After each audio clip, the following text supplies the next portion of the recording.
Let's talk about packaging peanuts. Yeah, those packaging peanuts that attack you every time you order a gift for your coworkers, friends, cousins, baby shower. Hi, Janice. Well, they're not actually attacking you. They're just excited to get back to work because their job doesn't end when you get your package. In fact, it's just one of many life cycles. See, they start out as this, then they get hot. Like temperature hot.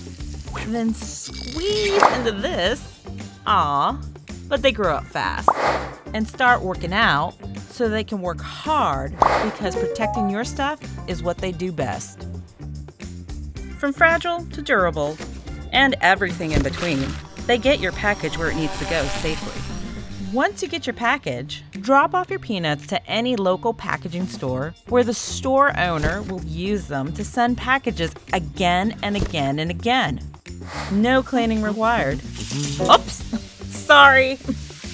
We're talking in 2091 when people are teleporting to work. That same peanut will still be protecting your whatever that is. Reusing Storopack PELASPAN PAC is easy.